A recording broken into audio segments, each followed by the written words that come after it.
ஆண்டவருடைய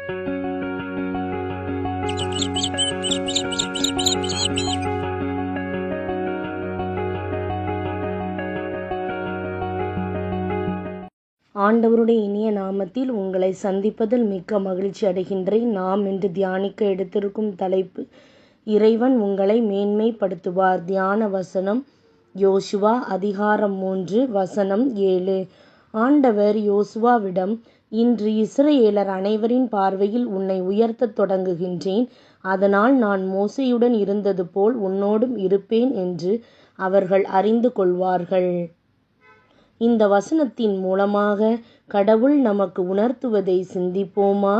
கிறிஸ்துவுக்குள் பிரியமானவர்களே, நம்முடைய ஆண்டவரும் மீட்பருமான இயேசு கிறிஸ்துவின் வல்லமையுள்ள நாமத்தில் உங்களை வாழ்த்துகிறேன். நான் மோசேயோடு இருந்தது போல உன்னோடும் இருக்கின்றேன் என்று இஸ்ரவேல் எல்லாரும் அறியும்படிக்கு இன்று அவர்கள் கண்களுக்கு முன்பாக உன்னை மேன்மைப்படுத்துவேன் என்று யோசுவாவுக்கு கூறிய வாக்குத்தத்த வசனத்தை இன்று நாம் தியானிக்க இருக்கின்றோம். இது எவ்வளவு அருமையான வாக்குத்தத்தம்! இந்த வசனம் யோசுவாவுக்கு இறைவன் தந்த வாக்குத்தத்தமாகும். மோசேயோடு தாம் இருந்தது போல யோசுவாவோடும் இருப்பதை இஸ்ரவேல் மக்கள் அறிந்து கொள்ள செய்து அவர்கள் பார்வையில் யோசுவாவை உயர்த்துவதற்கு இறைவன் விரும்பினார். இஸ்ரவேல் மக்கள் 400 ஆண்டுகளுக்கும் மேலாக எகிப்தில் அடிமைகளாக இருந்தனர். அவர்களுடைய கூக்குரலை கேட்ட இறைவன் மோசேயை அனுப்பி பார்வோனிடமிருந்து அவர்களை மீட்டெடுத்தார். இறைவன் தமது வல்லமையை காண்பிக்கும்படி மோசேயின் மூலமாக அற்புதமான கிரியைகளை செய்து வனாந்திர பாதையிலே கானானை நோக்கி அழைத்து சென்றார். ஆனாலும் மோசே கானானுக்குள் நுழைவதற்கு முன்பே மோசே இறந்து விட்டார். அதன் பிறகு யோசுவா இஸ்ரவேலரை வழிநடத்தினார். இப்படிப்பட்ட சூழ்நிலையில்தான் யோசுவாவுக்கு இறைவனுடைய வாக்குறுதி கிடைத்தது. இறைவன் மோசேயுடன் இருந்தது போலவே யோசுவாவுடனும் இருப்பேன் என்று உறுதியளித்தார். மோசே மற்றும் இஸ்ரவேல் மக்களுடன் கர்த்தர் இருந்ததால் மோசே செங்கடலை 2ஆக பிரித்தார். மோசே செங்கடலை 2ஆக பிரித்தது போல யோசுவாவும் யோர்தான் நதியை பிரித்தார். இஸ்ரவேலரின் பயணத்தை நீங்கள் உற்று நோக்குவீர்களானால் இறைவன் வாக்களித்தபடியே மோசேயை ஆசீர்வதித்தது போல கடவுள் யோசுவாவையும் ஆசீர்வதித்து அவர் மூலமாக அற்புதங்களை செய்தார். யோசுவாவை இறைவன் மேன்மைப்படுத்தினால் மாத்திரமே இஸ்ரவேலர் இறைவன் அவரோடு இருப்பதை அறிந்து கொள்வார்கள். யோசுவாவோடு இறைவன் இருக்கின்றாரா இல்லையா என்ற சந்தேகம் மக்களுக்கு இருக்கக்கூடும். மோசேயை போல யோசுவாவால் அற்புதங்களையும் அடையாளங்களையும் செய்ய முடிந்தால் இறைவன் அவருக்கு உதவி செய்வார் என்று அவர்கள் எண்ணி இருக்கக்கூடும். இது போன்ற சந்தேகங்களை அகற்றுவதற்காகவே இறைவன் மோசேயை தாம் உயர்த்தியது போல யோசுவாவையும் மேன்மைப்படுத்தினார். தாம் அன்றைய தினம் முதல் யோசுவாவை மேன்மைப்படுத்த தொடங்குவதாக கடவுள் அவரிடம் கூறினார். அப்படியே செய்தார். தாம் வாக்கு பண்ணினபடியே கடவுள் இஸ்ரவேல் மக்களின் கண்களுக்கு முன்பாக யோசுவாவை பெரிய தலைவனாக்கினார்.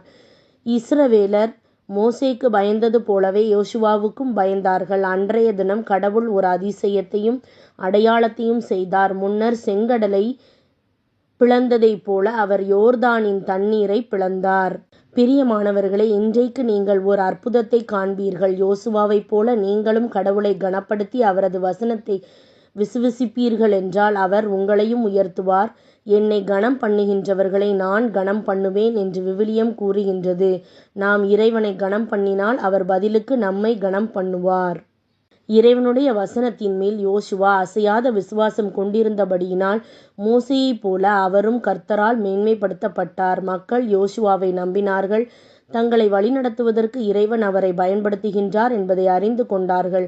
அதிசயம் நடக்கவில்லை என்றால் அவர்கள் நம்பியிருக்க மாட்டார்கள். ஆனால் யோசுவாவின் வார்த்தைகள் கனம் பெற்றன. மக்கள் அவற்றுக்கு செவி கொடுத்து கீழ்ப்படிந்தார்கள். அந்நாளிலே கடவுள் யோசுவாவை சகல இஸ்ரவேலரின் கண்களுக்கு முன்பாகவும் மேன்மைப்படுத்தினார். அவர்கள் மோசேக்கு பயந்திருந்தது போல அவருக்கும் அவர் உயிரோடு இருந்த நாளெல்லாம் பயந்திருந்தார்கள். யோசுவா இஸ்ரவேலருக்கு முன்பாக மட்டுமல்ல, சுற்றியுள்ள மற்ற நாடுகளுக்கு முன்பாகவும் உயர்த்தப்பட்டார். சிந்திப்போம், வாழ்வாக்குவோம். நாம் ஜெபிக்கலாமா?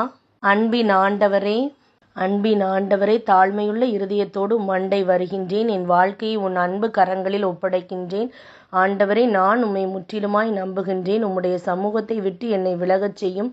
காரியங்கள் அகன்று போகட்டும். உலக பிரகாரமான நட்பு, உறவு மற்றும் நிலையற்ற இன்பங்களிலிருந்து என்னை விடுவித்துக் கொள்வதற்கு உதவி செய்வீராக. உம்முடைய வழிகளில் நடக்கவும் தவறான பழக்கங்களையும் நேர்மையற்ற லாபத்தையும் விட்டுவிடவும் கிருபை செய்யும். நீர் என்னை உயர்த்துவீர் என்பதை அறிந்து உம்முடைய சமூகத்தில் பொறுமையோடு காத்திருக்க என்னை பலப்படுத்தும்.